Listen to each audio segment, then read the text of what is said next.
Welcome to Sports Soccer 345. This is a place where we discuss track and field in its entirety. Now, this video is very important. I saw something that was very disturbing. I heard a guy talking, I think it was yesterday, an American. He was elaborating on the 1969 seconds that Bryan Levell ran just a few days ago. I would like to play a part of this video and let you hear what did He's ran is 20.1 and he averaged about 20.2, 20.3. Ran a 1997 last year, but then was right back to running 20.5s and 20.4s.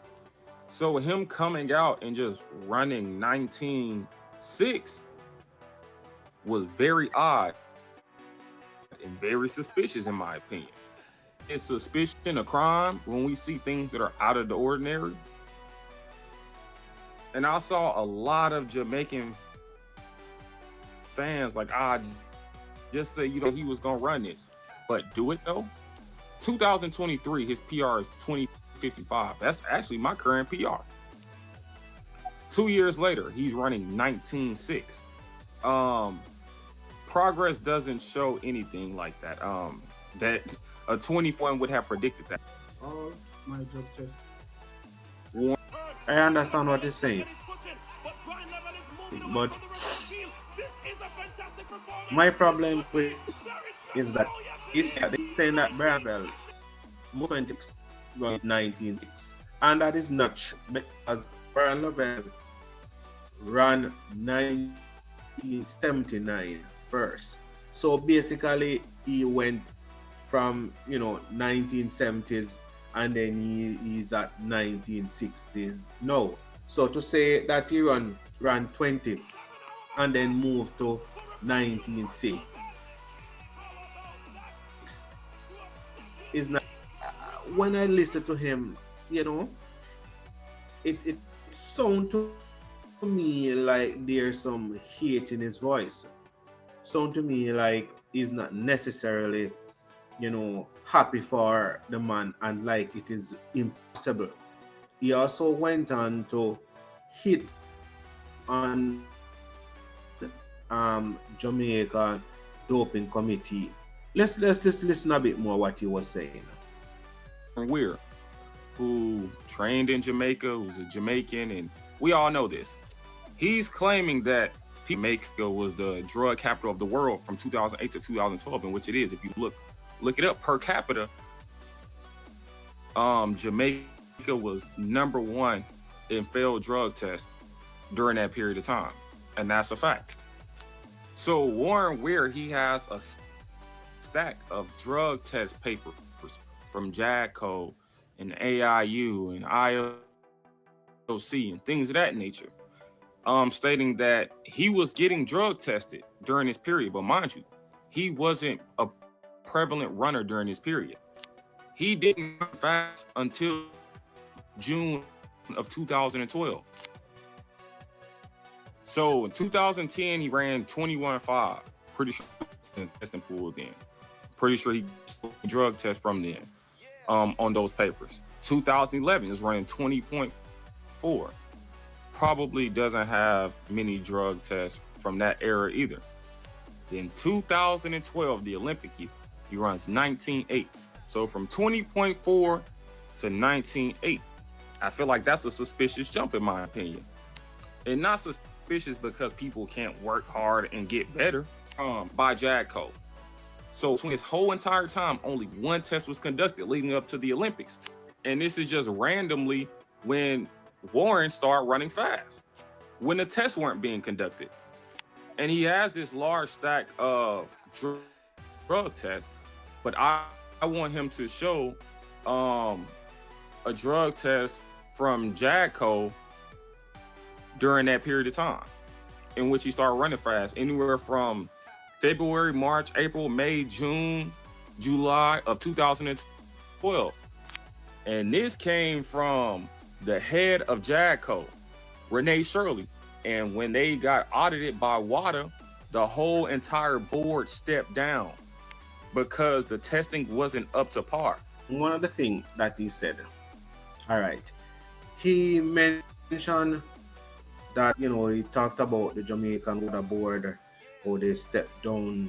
He's thinking that he talked about Warren Ware when 20 1980 something, and he said suspicious in his mind. So look at the amount of star athlete that come from Jamaica. We're talking about Bolt, Usain Bolt, St. Leo. We're talking about Asaf. We're talking about Yohan Blake. We're talking about Shea Fraser Price. We're talking about Elaine Thompson. All of these are super athlete, and he's claiming that Jamaica Water is not testing them. All right, but they are able to run fast at their trials, and they are also able to run fast when it comes to the Olympics, even faster. And we know that these athletes were tested day in, day out on these big days. So I am saying, if you can, because what they are called, they are anabolic steroids, performance enhancing drugs. So what his claim is that he's saying that Jamaica has a very, very bad in terms of system that testing. But my question is this: how are these athletes able to maintain their high level on the stage, and they were tested and their system is clean?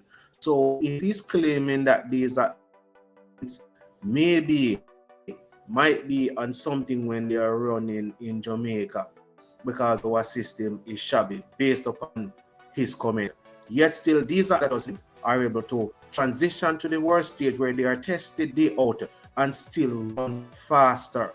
So something is of what he's saying. I do not agree with what he's saying. And if he's talking about this, why is he not talking about the Americans? He mentioned Nestor Carter. When Nestor Carter was fined for the use of drugs, one need to put this into perspective. It's not that Nestor Carter was knowingly taking drugs to better his performance, but Nestor Carter had a sickness and he was on the medication, but the medication was on the ban list of substance, and he did not declare it because maybe, according to the news that we got, he did not know that it was on the ban list. Also, BCB at one point in time, Asafa Powell at one point in time got caught with, he had a flu and he was taking a drug. Also, Shelley Fraser Price had a flu and was taking a drug, and therefore it was on the ban list of substance, and therefore if it is on the list, it is classified as you are taking performance enhancing drug. But I think when you can prove that it's as a result of a flu or something, I think it's different. But in this case, what we're talking about, Bryan Levell running 1969 seconds. In the past, my thing is this: in the past, we have had all of these people running fast in Jamaica, and they are able to make the transition and go overseas and replicate it and run even faster. My thing is this: why is this not something that people talk about? All right, because I know those athletes are tested day in, day out. Usain Bolt said how much time he was tested, and I believe these drugs, when they are in your system, it helps to improve your performance. So when it is not in your system, like when you go overseas to run, it's not in your system, your performance should be less. These guys are performing way over. So I think something is off in what he was saying. I think it's just a hate thing that this young man is on, And because the Americans also is not necessarily doing good at the moment, he's fighting to tear down the Jamaican system. I think Bryan Levell, the guy is going to go on from strength to strength. I've been watching Bryan Levell from high school, and I know those guys are honest, hard-working guys, and it is just paying off. All right, continue Bryan Levell. Jamaicans continue to do, great on the track and exploit. Yes, Usain Bolt lost a medal, but not because Nesta Carter was taking drugs for performance enhancing. He had an illness and he took the drug and it was on it. Continue to watch Sports Circle 345 where we continue to dissect some of these things. Am I right? I'm not going to say I'm 100% right, but this is how I see it. I think most of the Jamaicans, the Jamaican athletes are hard working athletes. One of the athletes who got banned one at a time, I remember Steve Mullins for smoking ganja, and everybody knows that, and he paid the price because he was banned for life.